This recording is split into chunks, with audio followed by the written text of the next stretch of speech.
খালেদা জিয়ার মুক্তি আন্দোলন ও গণতন্ত্র পুনরুদ্ধারের আন্দোলনে বিএনপি অবশ্যই সফল হবে বলে মন্তব্য করেছেন বিএনপি মহাসচিব মির্জা ফখরুল ইসলাম আলমগীর। তিনি বলেন, দেশের অস্তিত্ব আজ বিলীন করে দিয়েছে ক্ষমতাসীনরা। আর দলটির সিনিয়র যুগ্ম মহাসচিব রুহুল কবির রিজভী অভিযোগ করেন, ভারত 7 জানুয়ারি অবৈধ নির্বাচনের বৈধতা দিয়েছে বলেই সরকার এখন ভারতকে সব উজাড় করে দিচ্ছে।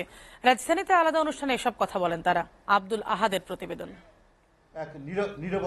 নয়াপল্টনে বিএনপির কেন্দ্রীয় কার্যালয়ে ভারতের সাথে চুক্তি নিয়ে প্রতিক্রিয়া জানাতে সংবাদ সম্মেলন করেন বিএনপির সিনিয়র যুগ্ম মহাসচিব অ্যাডভোকেট রুহুল কবির রিজভী। গতকাল তারা পুলিশ কর্মকর্তার সাথে কথা বলে এসেছেন এবং তাদেরকে মৌখিকভাবে আশ্বাসও দিয়েছেন যে আমাদের এই কর্মসূচিটির ব্যাপারে, সমাবেশটির ব্যাপারে তারা বলেছেন তারা সহযোগিতা করবেন। এই সময় দেশের মধ্য দিয়ে ভারতের রেল চলাচল চুক্তির তীব্র সমালোচনা করেন তিনি।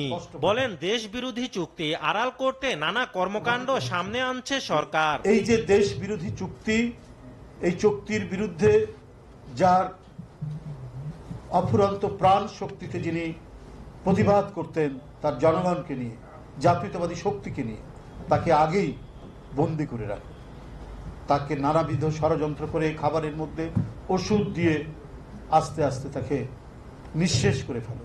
এই চক্রান্তের অংশ হিসেবে বেগম খালেদা জিয়া আজ 5-6 বছর ধরে বন্দী।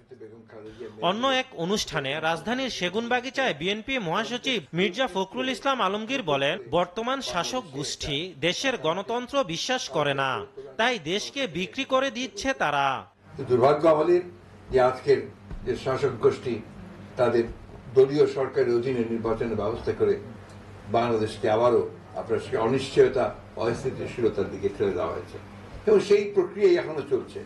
এখন এটা এমন একটা জায়গায় এসে পৌঁছেছে যে যেখানে বাংলাদেশের রাষ্ট্রের অস্তিত্বই বিপন্ন হয়ে পড়েছে। খালেদা জিয়ার মুক্তির আন্দোলন আর গণতান্ত্রিক আন্দোলন একই সূত্রে গাথা বলে জানান মির্জা ফখরুল ইসলাম আলমগীর।